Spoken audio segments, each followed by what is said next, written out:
Blog Talk Radio.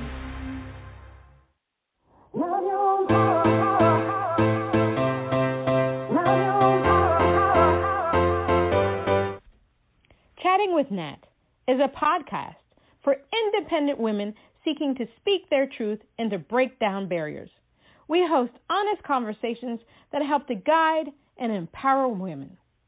Speak your truth and set yourself free. Let your voice be heard. Hi,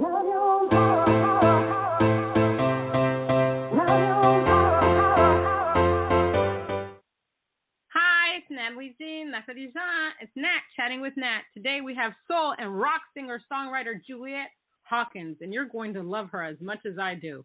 A modern troubadour with footprints in both the soul and rock worlds, singer-songwriter Juliet Hawkins brings her message of hope and self-acceptance in her new EP, Lead with Love. From the start of her musical journey in Rockport, Massachusetts, on a path that led to working at an orphanage in Peru, stints in Wyoming and California, and finding her true voice in Nashville, Tennessee, Hawkins' commanding vocals evoke a place of self-healing. The fusion of her fiery personality and artistry stirs and inspires the listener, from her rendition of Cage the Elephant's Trouble to the smoky bedroom pop track Let You Leave. Hawkins' compass points home. I chose the Cage of the Elephant cover because, besides being a personal fan of the Nashville band, the message felt relevant given the times. Hawkins, who first released the single on July 3rd, said it was the first to be released as well to set a personal and global storyline. The solution to the trouble is love. Her recovery after the devastation of a drug addiction doesn't define Hawkins. Her energy now focuses into music. She's into plant-based medicinal. Her independent soul has taken her places near and far off the beaten path. She's enlightened her world with surges of adrenaline and centered meditation, like the lotus blossom tattooed on her body. And ingrained in her art, Hawkins' trek aims not for perfection, but for enlightenment. Lead with Love is released on a full harvest moon day. Let's give a round of a welcome for Juliet Hawkins.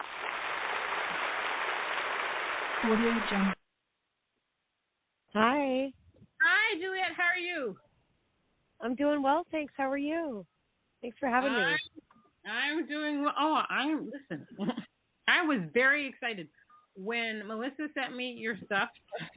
I watched your music video, and I was like, oh, my God, I have to interview her because she's just, you are just it. You're so fully empowered beyond measure. I'm like, I don't know. I may be in love. I don't know. I love totally. The fact Thank you. You empower who you are. You are amazing, just simply amazing. And I'm truly honored to have you on the show. So how did you get into the music business? Well, I basically almost failed all the other subjects. So music welcomed me with open arms and bad grades. Wow. I've always been really drawn into music and started singing and writing when I was young. And as I grew up, writing and music just really continued to speak to me.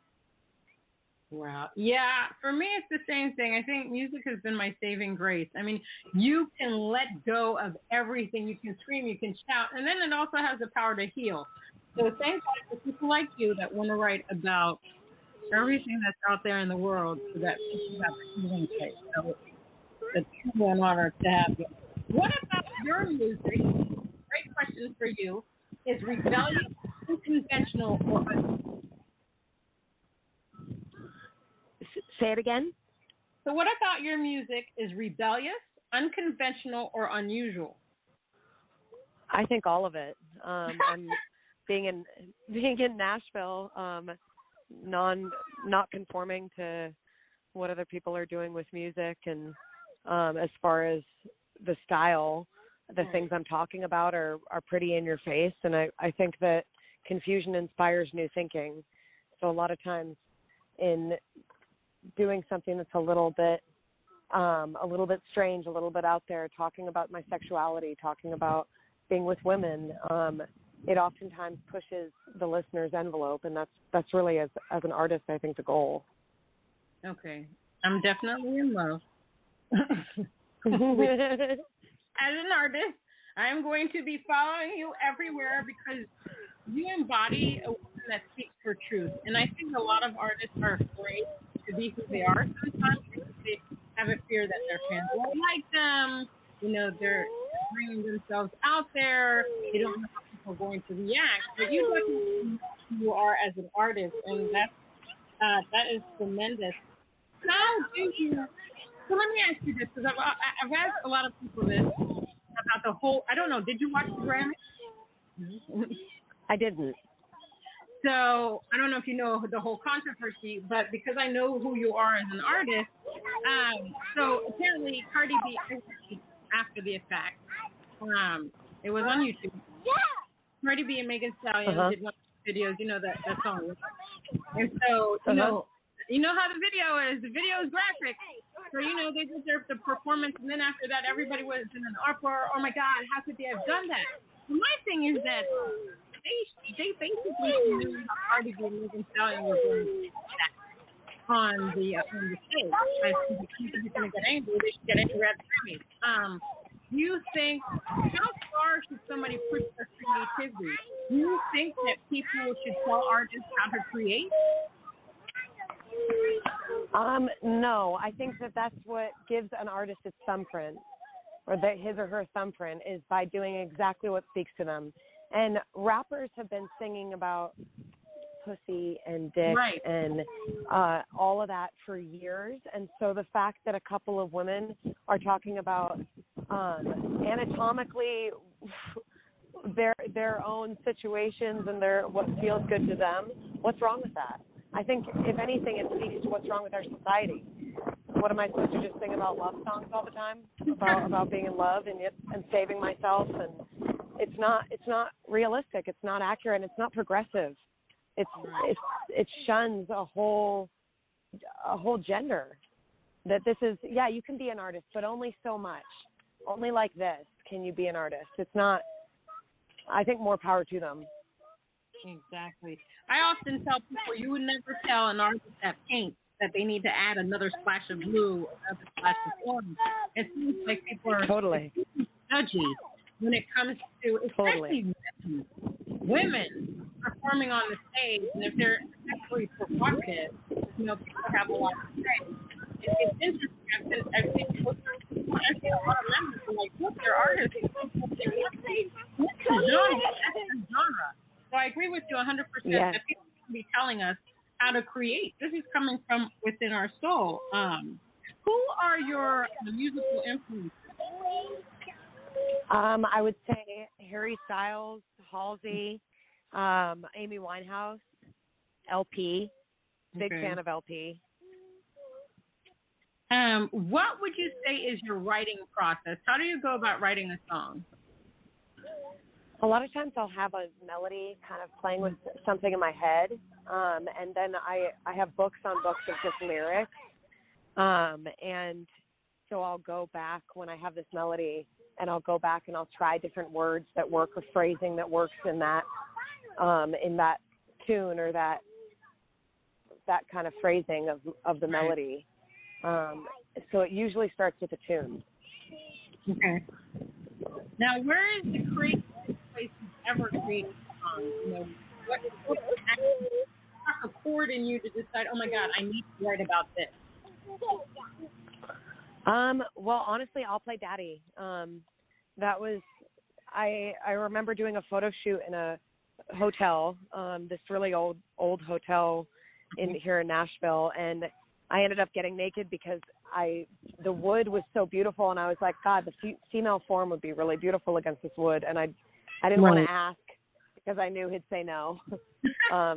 So I just went ahead and did it.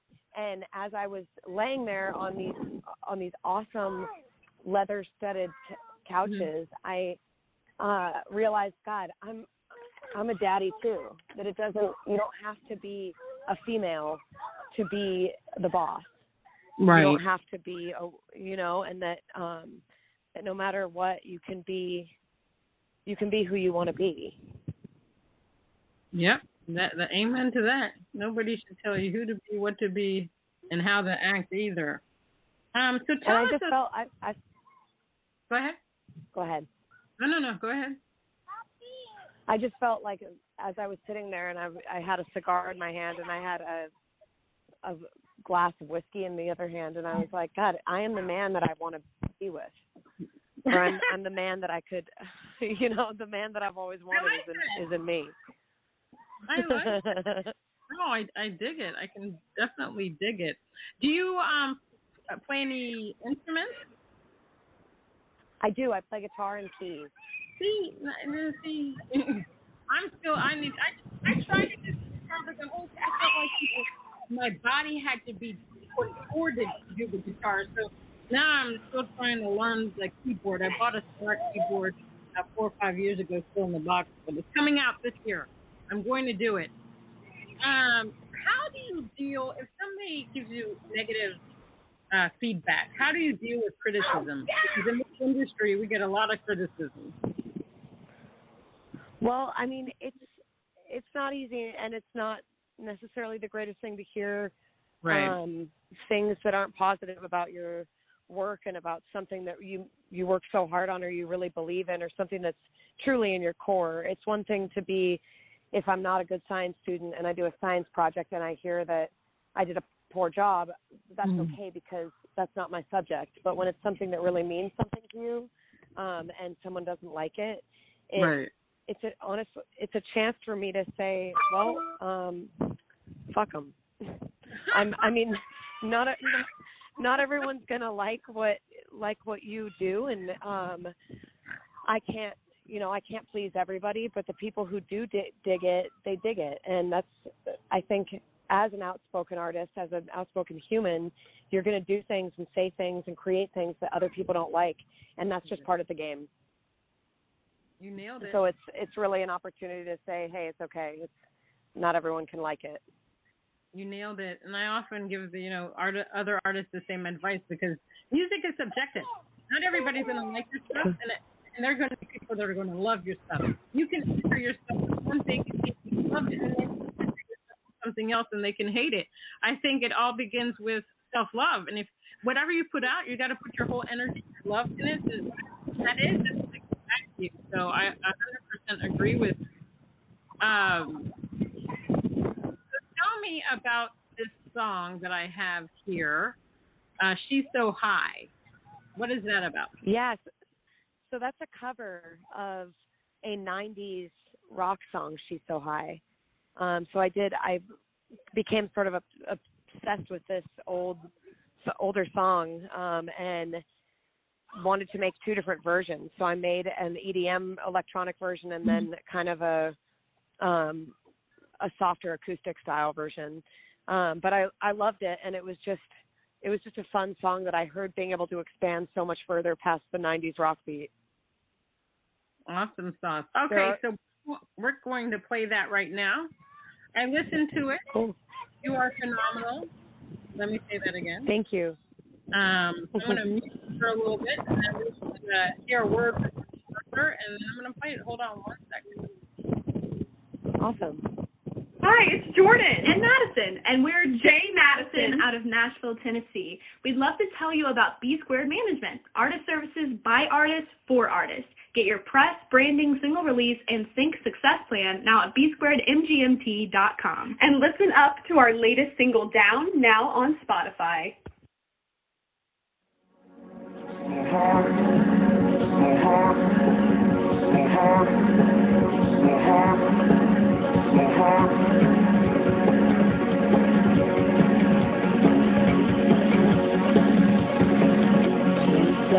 Flesh and bone, no touch, silicone.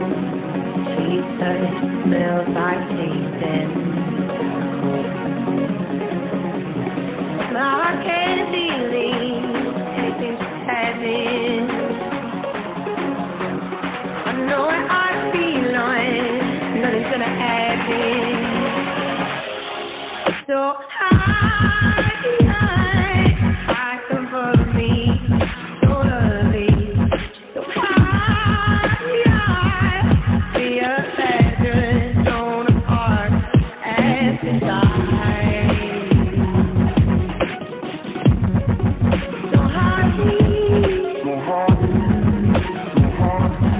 I'm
I had to get that applause. Oh, that was amazing. I love that cover. What I liked about you, you have a unique voice. And you're very authentic. You're just authentic. I've been posting a lot of inspirational quotes recently about authenticity because in this world, I don't think there are a lot of authentic people anymore. It's just ridiculous. But tell me. I agree. Oh my gosh, especially the past couple of years. How have you been dealing with this whole pandemic thing that's out there? Honestly, this past year has been the most productive year of my entire music career, even though despite everything, I took a lot of time to write, and record, and I've managed to luckily and thankfully be able to still gig at a venue that takes all the precautions pretty regularly. So we have a gig this Friday, but I got really lucky that I didn't get completely blasted off the gig schedules.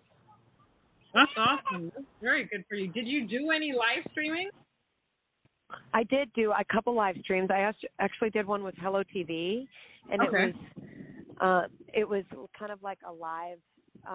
It looked like it was a live production, like at a concert, but it was actually just in a studio, and so they recorded it so that it looked the way that they shot it made it look like it was kind of like in a stadium. Okay. But it was actually just in a studio, and that helped a lot for being able to reach people on a professional level. Tell us about your album, your EP called Lead with Love. How did you come out with that album? So that's actually my older EP. I put out this summer, but it was all about. I kind of did that. What you guys read in the beginning was chronological as far as mood goes. Trouble, and then Lead with Love, and that I wrote that while I was during quarantine. I wrote that when I was in the woods, and it was just kind of, besides the Cage the Elephant song, it was all about love and opening your heart and just being able to be in a place where you're growing because you're opening up, and empowering yourself to be okay alone. Let You Leave is kind of encompasses that in sort of a flirty pop track, but it talks a lot about enjoying something or someone and being able to let them leave, and be okay on your own, and that you don't really need anybody but yourself. Amen. Amen to that. So tell us a little bit about your backstory. I know that I read that you're a recovering addict. So how was your to get to a place where you're a recovered addict, and the whole meditational aspect of life? Yeah, my recovery doesn't look like everybody else. I'm not like a 12-step big book thumper. With all due respect, I'm into plant medicine. I smoke weed and I like mushrooms, and but I struggled with opiates for a few years and overdosed, and I got really lucky to get a second chance. I basically packed up my car and drove out to Wyoming, and found my own sense of God, and greatly through psychedelics, through nature, was I able to come back to a place of my life has meaning, my life has purpose, my life matters. Wow. That is a totally different perspective, but it worked for you, and I'm happy that you're in the place where you are right now. What do you love? I don't. Go ahead. Go ahead. It's okay. No, go ahead. It's an interesting thing to talk about because it's not, a lot of people would expect me to be completely sober. But my journey is a little bit different in that I don't, I went down a pretty dark path and was into some really dark things, and then kind of came out of it on the other side, and I'm a lot happier now. But I think that only in recognizing those dark parts of ourselves are we able to find light. That I'm not ashamed of it because it made me and my music who I am. That's it. You nailed it. You nailed it right there. I mean, if you can appreciate who you are and everything, every flaw, every beautiful aspect you do, and you know what works for you, and you don't have to apologize to anybody. There's nothing you have to do for yourself, because the 12-step program is a beautiful program. It works for everybody, but you found something that works for you, and you have the right to live. You can sit, and you're happy, and you're doing amazing things. So congratulations to you on that. If you have writer's block, how do you deal with writer's block? Meditating is a huge thing. Deep breathing, exercising. I think that I've had writer's block before, and it's kind of a scary thing because you wonder, when am I going to get my creative juices flowing again? But it's when you stop thinking and stop putting that pressure on it and just get outside, hang out with a friend. I rollerblade. I'm into yoga. Like, I have other activities that I like to do that a lot of times kind of help me get out of that funk. That's awesome. Now, when you moved to Nashville, how effective were, artists that music to who you are as an artist? The artists were a lot more accepting than radio play. That's for sure. But I made some really cool friends really quickly they figured it out here in Nashville. I feel like in order to keep it, you have to give it away. And that only in lifting other people up do you lift yourself up. That's something I did not have when I was living in California. People were such crabs in a bucket over there, so afraid that they might lose if they help you, or that they're too self-seeking. Whereas here, people have really stepped up and brought me in under their wing a little bit. So I found people pretty receptive to it. That's awesome. What are your ambitions as a songwriter? and musicians?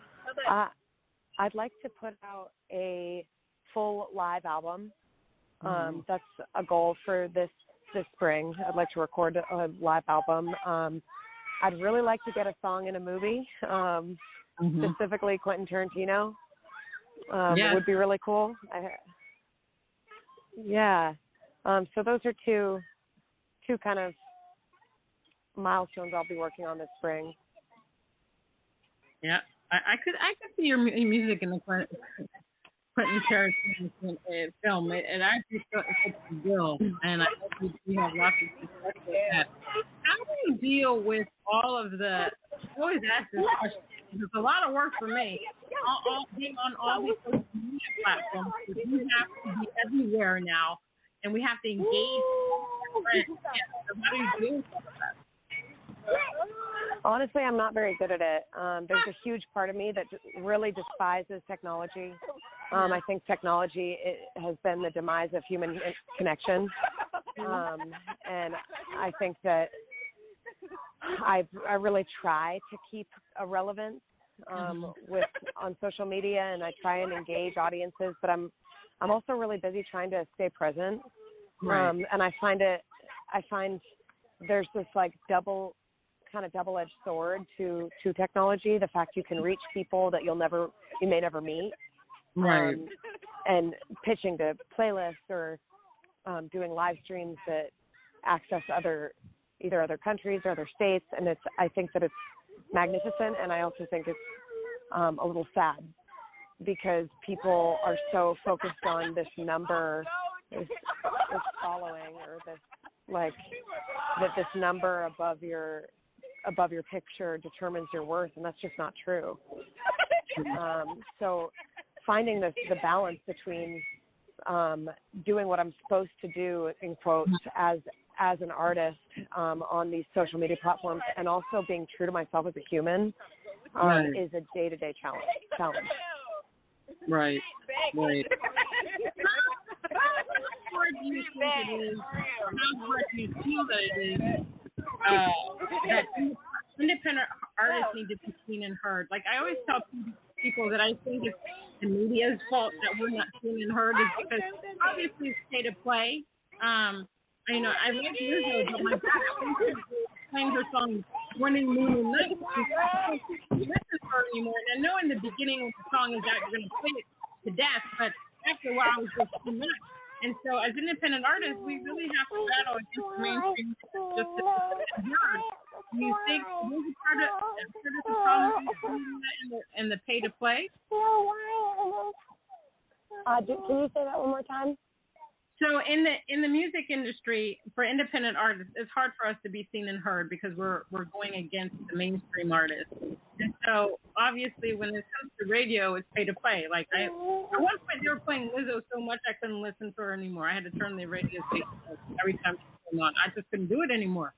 And so if you don't have deep pockets like the mainstream artists, how are we supposed to be seen and heard? Do you think that the media has played a part in this? Because it seems as though they just want you to know a couple of artists. If it's not Taylor Swift, who I love, if it's not Adele, Beyonce, Jay-Z, or whoever, these are the only people we may, or the rest of the world may know. So right. There's a part in not allowing more independent artists to be heard and seen. I think that these platforms like iHeartRadio could do a lot for the local community, that I think it's going to take a global, conscious shift for people to say, we need to hear more from unsigned artists. We need to hear more from the local community. Someone like iHeartRadio could do something really cool, but like iHeart Local, and have a whole segment amidst the Demi Lovato's and the Ariana Grandes, and have a local avenue for people who are up and coming or people who are unsigned and are out there. But it would really have to take some heart. It would have to take some of these bigger corporations that make so much money off of the Demi Lovato's and the Taylor Swifts, and it would take them having to say, hey, we need to open this up. Let's get some versatility in there. And it takes, honestly, it would take a woman, in my opinion, and I have a feeling there's not a lot of that at iHeartRadio. I feel like probably you're probably right.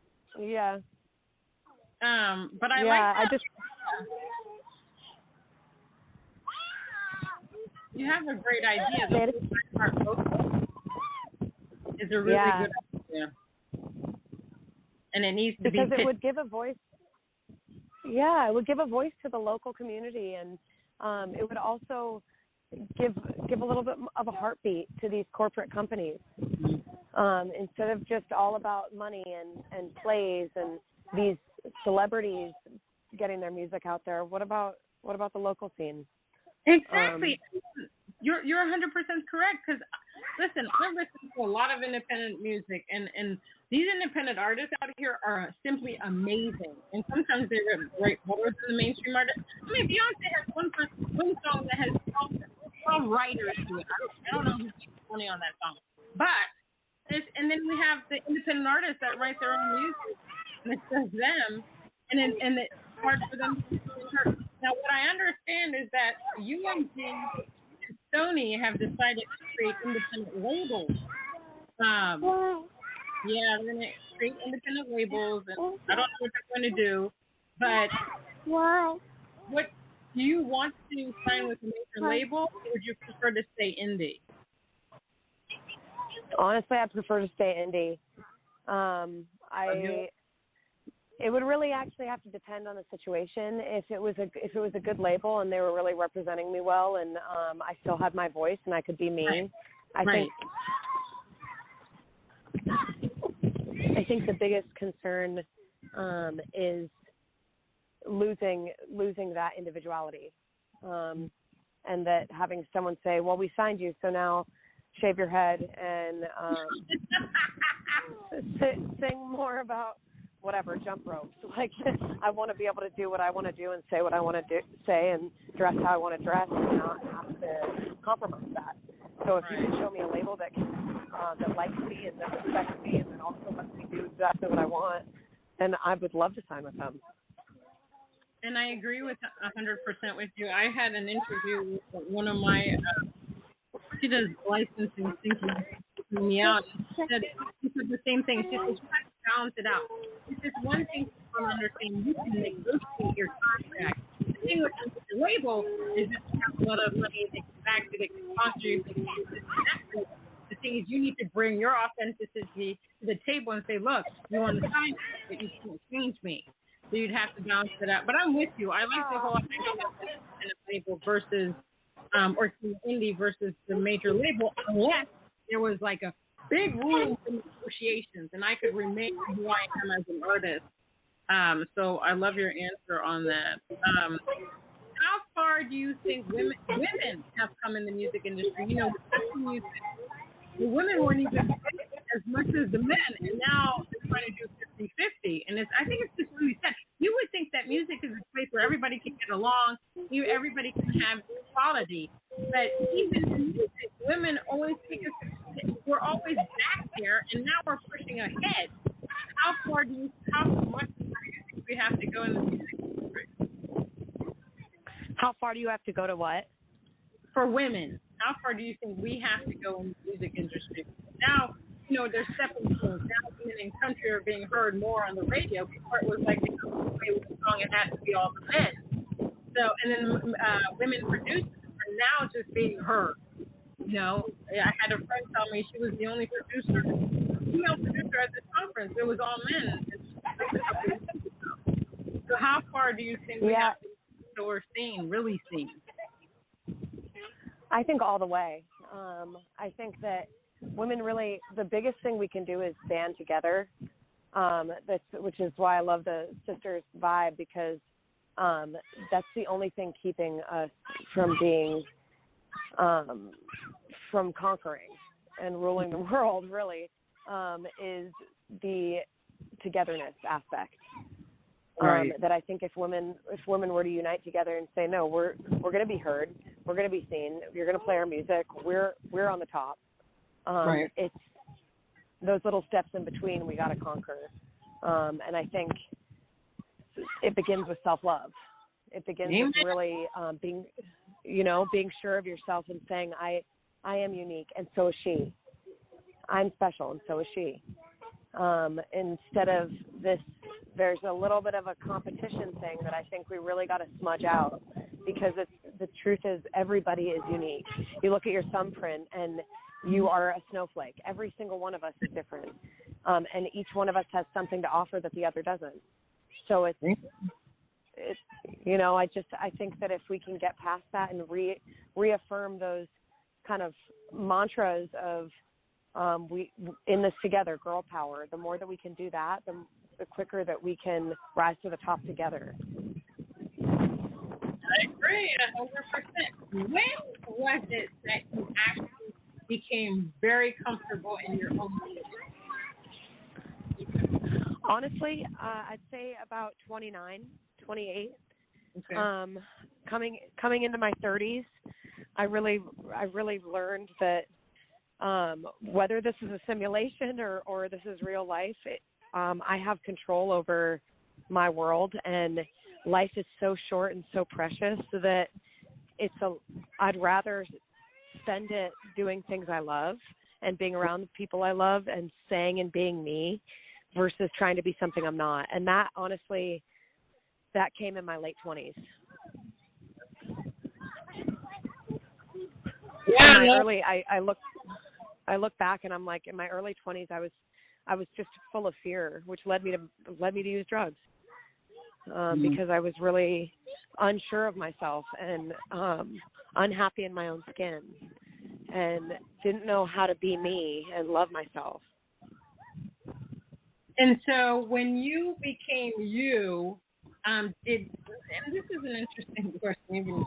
When you became you, were more people enter your life? Did a lot of people exit your life? Did you change? Yes. How did you? Okay. Kind of both. Okay. Become really owning myself brought a whole bunch of empowered people into my life and a whole bunch of fearful people out. Wow. Which is exactly what I needed to happen. Wow. Yeah, I'm like you in the sense that some people like that. I don't have that won't like it. I mean, I have to be me. I'm not about me, and I'm not here to live my life for other people. And I think people need to just start accepting who they are, and just wish people happiness.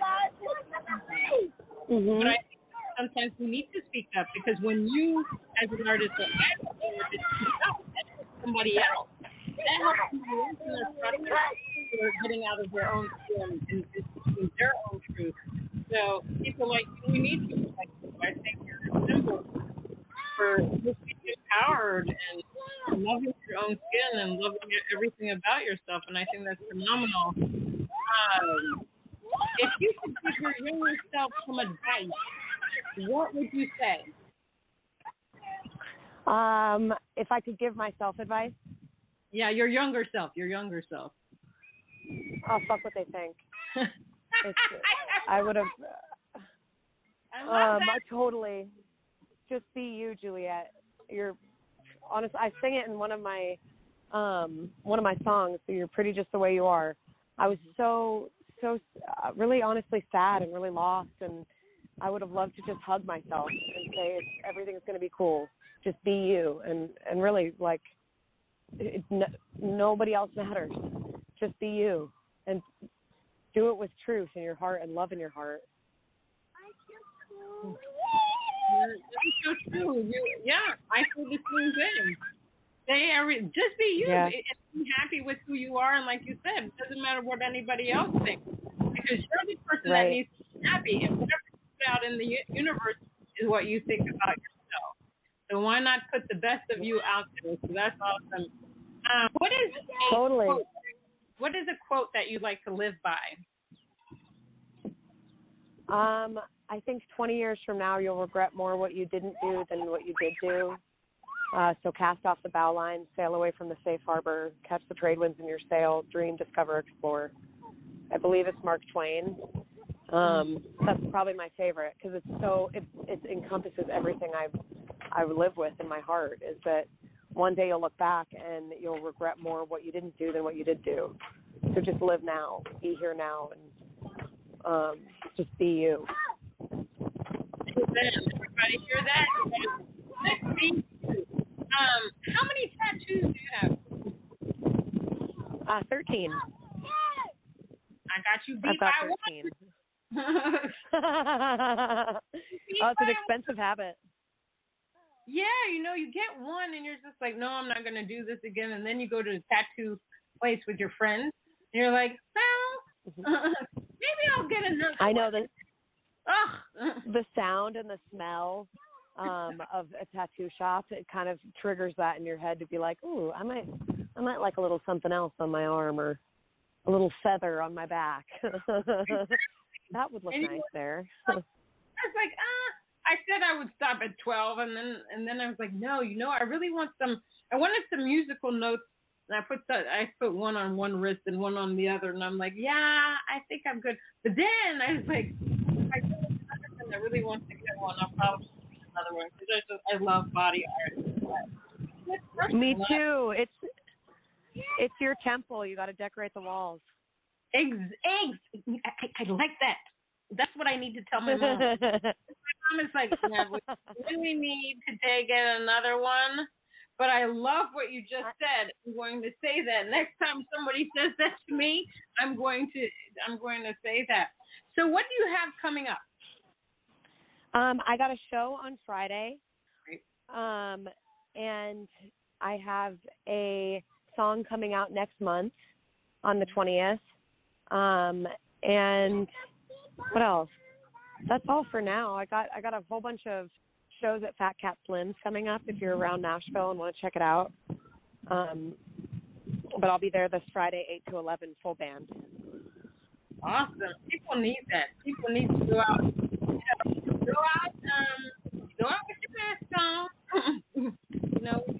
People to catch the thing, but I think people need to hear and people need to get out there and people need to listen to music because music is the one thing, no matter who you are, people get along. They just get along. And I think this world needs that. Totally. So it's getting insane out there, and the past 6 years and now, you think there'd be more calmness, but no. So tell everybody where they can find you on the internet. So you can find me on Instagram at Juliet Hawkins Original or Official. It's JulietHawkins Official. You can find me on Facebook at Juliet Hawkins, and on Spotify, Apple Music, Google Play, whatever you use under Juliet Hawkins.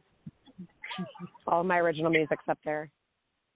It's hard for us to remember everywhere that we are, so I've started to just say Google me. I'm getting a T-shirt that says Google me. Yes, Google me, totally.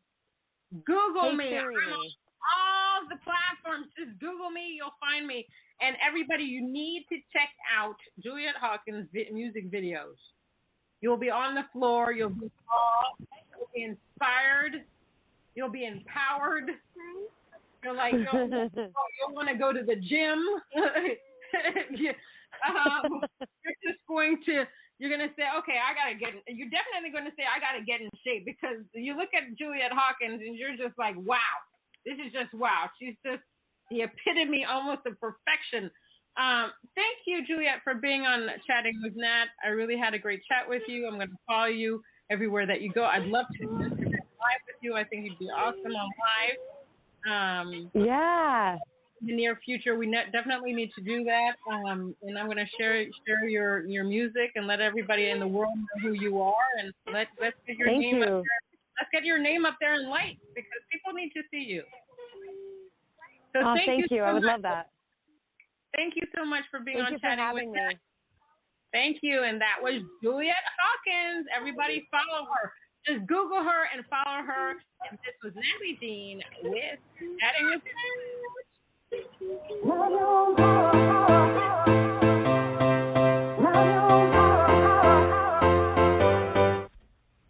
Chatting with Nat is a podcast for independent women seeking to speak their truth and to break down barriers. We host honest conversations that help to guide and empower women. Speak your truth and set yourself free. Let your voice be heard. Love your voice.